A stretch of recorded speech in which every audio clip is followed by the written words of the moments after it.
आयोजन। आरक्षण बचाओ देश बचाओ के विषय पर संगोष्ठी का आयोजन किया गया। संगोष्ठी की शुरुआत परिवर्तन चौक लखनऊ महापुरुषों को माल्यार्पण करने के बाद शुरू किया गया, जिसमें छत्रपति शाहूजी महाराज, महात्मा नारायण गुरु, ज्योतिबाई फुले, डॉक्टर भीमराव अंबेडकर की मूर्ति पर माला अर्पण करने के बाद एक गोष्ठी का आयोजन किया गया। इस कार्यक्रम में मुख्य वक्ता शरद कुमार चौधरी, लखनऊ बार एसोसिएशन के महामंत्री ने किया। एडवोकेट जगदीश प्रसाद वर्मा, सदस्य प्रवक्ता अधिवक्ता कल्याण समिति उत्तर प्रदेश, ने पत्रकारों से वार्ता के दौरान बताया कि 5 लाख की आय पर प्रदेश का आम आदमी 20% आयकर देता है, किंतु 15% स्वर्ण को 50% अघोषित आरक्षण मिल रहा है।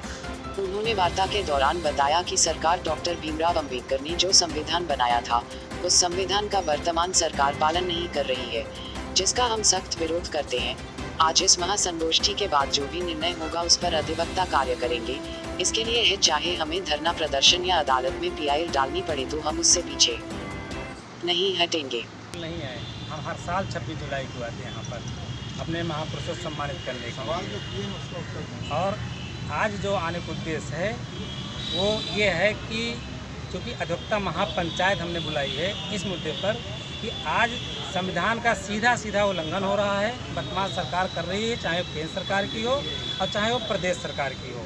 संविधान में हमारे जो प्रदत्त अधिकार डॉक्टर बाबा साहब ने दिया है, उस अधिकार को जो है इन्होंने दरकिनार करते हुए अभी 69,000 की शिक्षक भर्ती में ओबीसी का पूरा रिजर्वेशन इन्होंने ख़त्म कर दिया।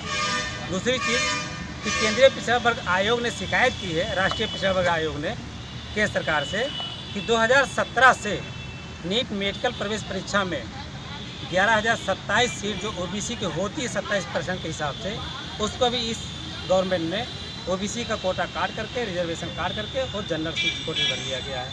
कहने मतलब ये है कि आज जो हम लोगों ने ये यहाँ पर अधिवक्ता महापंचायत बुलाया है, इस गंभीर विचार पर, बिंदु पर अपने विचार रखने के लिए और अपना रोष प्रकट करने के लिए कि जो महापुरुषों के द्वारा बहुत ही सतत प्रयास के द्वारा जो हम लोग को अधिकार मिला, उस अधिकार को ये जो तानाशाही रवैये से जो है बगैर जनमत संग्रह कराए ख़त्म कर रही है। आपने इसके लिए कहीं कोई ज्ञापन दिया? जी, इसके लिए हम लोगों ने कई बार ज्ञापन दे चुके हैं। इसके पहले हमने ज्ञापन दिया हुआ था राज्यपाल महोदय को और डीएम के माध्यम से, लेकिन कोई सुनवाई नहीं होती है। आपने क्या अपील की कहीं हाईकोर्ट में? नहीं, कोई अपील नहीं की। तो अब आगे की रणनीति क्या होगी जब आपकी बात फिर नहीं सुनी जा रही है, तो क्या करेंगे? आज अधिवक्ता महापंचायत में जो तय होगी, क्योंकि हमने बुलाया है, जो सबकी राय होगी तो हम लोग ज़रूरत पड़ेगी सड़कों पर उतरेंगे अपने अधिकार के लिए, क्योंकि अधिकार जो हमारा छीना जा रहा है ये आज वर्तमान में नहीं, ये समझिए इनकी सोची समझी बहुत पुरानी चाल थी और इसको ये लागू कर रहे हैं। इसका परिणाम नकारात्मक रूप से जो हमारे आने वाले पीढ़ी बच्चों को पड़ जाएगा, ये बहुत ही घातक होगा।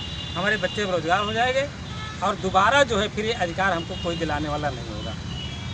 दूसरी बात, जुलाई 1902 को उन्होंने रिजर्वेशन की प्रक्रिया, रिजर्वेशन की परिकल्पना की थी। अपने महाराष्ट्र कोल्हापुर राज्य में उन्होंने 50% रिजर्वेशन अपनी भर्तियों में, राज्य की भर्तियों में उन्होंने लागू किया था बाकायदा, और उसी परिकल्पना के तहत उन्होंने डॉक्टर भीमराव अम्बेडकर को इस परिकल्पना को लागू करने के लिए कि गरीबों को, वंचितों को, जो सामाजिक रूप से, शैक्षिक रूप से पिछड़े हुए हैं, आर्टिकल 340 में बाबा साहब भीमराव अम्बेडकर ने इसमें घोषणा की है कि आर्थिक रूप से ना, सामाजिक रूप से और शैक्षिक रूप से जो पिछड़े हुए हैं उनको अलग से जो है रिजर्वेशन दे करके समाज की मुख्य धारा में लाने का प्रयास किया गया है और वो लागू हुआ 94 में जेपी सिंह की सरकार है। लेकिन इस सरकार जो धीरे धीरे खत्म कर रही है, इसका बहुत ज़्यादा समाज में हर वर्ग में रोष है। लेकिन चूँकि अधिवक्ता समाज का पथ प्रदर्शक होता है, समाज के लिए हमेशा काम करता है और अधिवक्ता हमेशा देश पर जब भी कोई गंभीर समस्या आई है, अधिवक्ता बढ़ चढ़ करके भाग लिया है।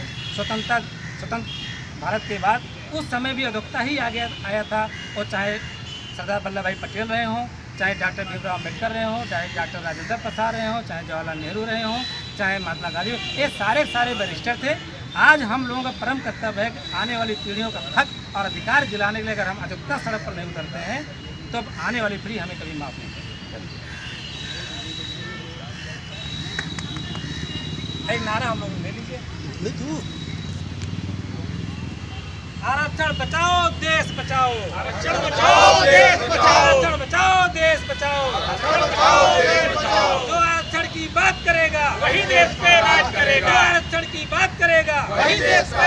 करेगा। आरक्षण लागू करो वरना कुर्सी खाली करो। आरक्षण लागू करो वरना कुर्सी खाली करो। आरक्षण लागू करो खाली करो वरना